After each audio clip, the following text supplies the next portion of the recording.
It's 480 BC. A Spartan soldier wakes before dawn. No breakfast, no warm-up meal, just water, and then training. Brutal, unforgiving training that historians describe as some of the most physically demanding conditioning in the ancient world. Fast forward 600 years. A Roman legionary straps on 60 pounds of armor and gear and marches 20 miles through hostile terrain before the army makes camp and eats their first meal of the day. Fast forward another 1,000 years. Viking raiders cross the North Sea, arrive hungry after days of brutal rowing, and launch raids that made them the most feared warriors in the known world.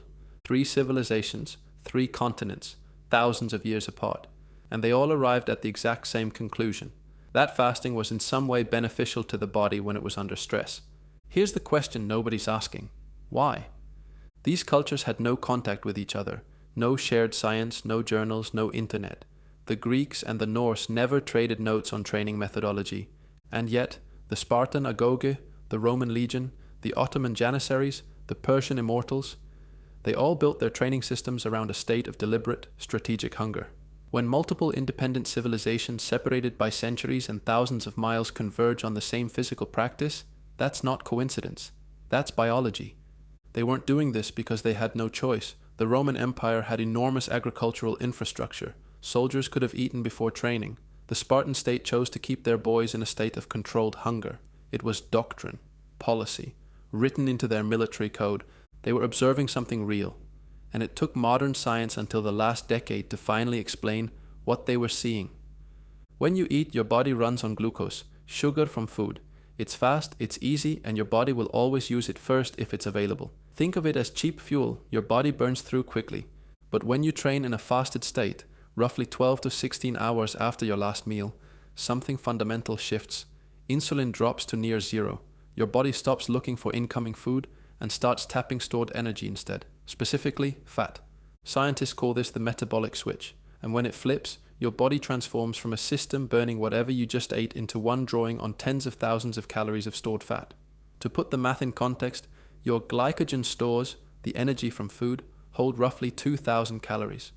Your body fat, even in a lean individual, holds over 100,000 calories. The Spartan warrior wasn't running on empty. He was running on his deepest reserves, the most powerful energy system his body had. Here's where it gets interesting. A 2023 study in Nature Metabolism found that fasted exercise increases the activity of a cellular enzyme called AMPK by roughly 52%.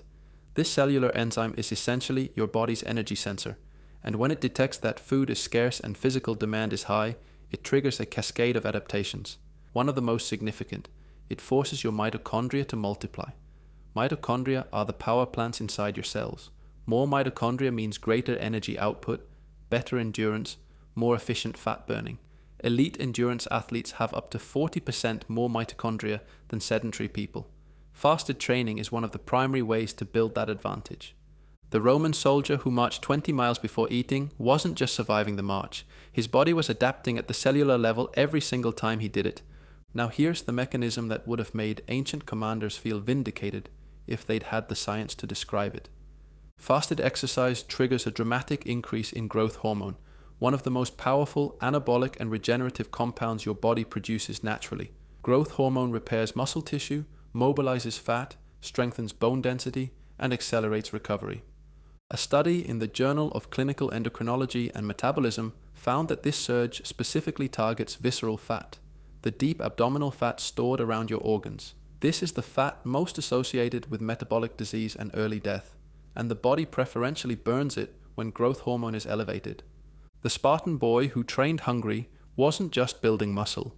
He was triggering a hormonal environment that optimized his body composition in ways that fed training simply cannot replicate. There's one more mechanism worth understanding, and it connects directly to why these warriors seem to age differently. Fasting activates a process called autophagy, from the Greek meaning self-eating. Your body identifies damaged proteins, dysfunctional cellular components, and even precancerous cells, and breaks them down for recycling. It's a deep cellular maintenance system, and it only activates meaningfully during extended fasting, particularly when combined with physical stress. The ancient Greeks, who gave us the word, would have found it quietly fitting that their bodies were literally consuming weakness and rebuilding from within every time their soldiers trained. If you're finding value in this, do me a favor and hit subscribe. I've got more unconventional training methods coming that'll change how you think about building strength. Alright, let's talk about what these civilizations actually did and why it maps so precisely onto everything the science just told us. The Spartan Agoge. The Spartan training system, the Agoge, was the most formalized military conditioning program in the ancient world. Boys entered it at age 7 and remained until they were adults. Deliberate underfeeding was a central design feature. Spartan boys were given minimal rations and encouraged to forage and steal food. Those who got caught were punished, not for stealing, but for getting caught. The point wasn't to starve them. The point was to keep them in a state of metabolic alertness, hungry, sharp, and functional. The Spartans observed that hunger made their boys more focused, more aggressive in training, and more resilient. Modern neuroscience confirms why. Fasting increases norepinephrine, the body's alertness and drive hormone, and raises baseline cognitive sharpness. A fasted brain is not a foggy brain, it's a focused one. The Roman Legion.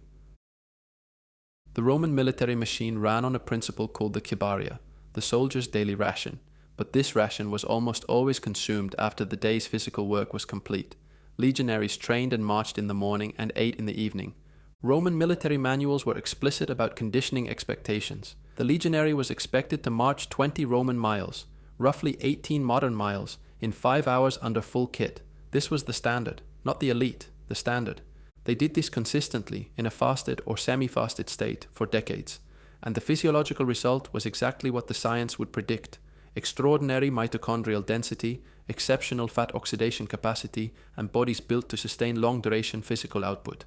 The Janissaries and Ramadan. Perhaps the most striking historical example is the Ottoman Janissaries, the elite infantry corps of the Ottoman Empire, who were considered the most disciplined and effective fighting force of their era. The Janissaries maintained intense physical training regimens during Ramadan, a full month of complete daytime fasting, no food, no water from dawn to sunset, and then they trained. Ottoman military historians noted that the Janissaries' performance during Ramadan campaigns was consistently strong, sometimes stronger than outside of the fasting period. Contemporary researchers studying Ramadan training have found similar results in modern athletes. Fat oxidation improves, some markers of power output remain stable or increase, and mental focus sharpens. The Janissaries weren't weakened by the fast. They were, in many measurable ways, enhanced by it.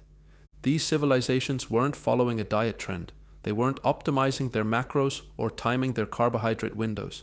They were operating from a simple observed truth. The human body performs differently, and in many ways better, when it has no easy fuel to fall back on. The modern fitness industry has spent decades building a narrative around constant fueling, pre-workout nutrition, intra-workout carbohydrates, the anabolic window after training. And some of that research has legitimate applications for elite sport. But for the average person trying to improve body composition, build sustainable strength, and optimize how their body functions, the warriors had it right.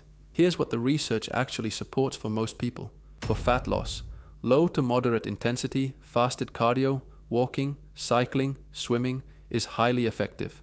Your body will preferentially burn stored fat because there is no incoming glucose to use instead. Keep it to 45 to 60 minutes. For strength and muscle, fasted resistance training works well, but keep sessions under 45 minutes and break your fast with 30 to 40 grams of protein within 2 hours afterward. The growth hormone surge during fasted lifting protects muscle mass while you burn fat, but protein after training is critical for recovery and protein synthesis. For starting out, begin with a 12-hour fast, stop eating at 8 p.m., train at 8 a.m. That's it. Let your body adapt for 2 to 3 weeks before extending to 16 hours. If you feel dizzy or genuinely weak, slow down. This is a long-term practice, not a one-time experiment. The Spartan boy didn't start the Agoge already conditioned. He adapted. So will you.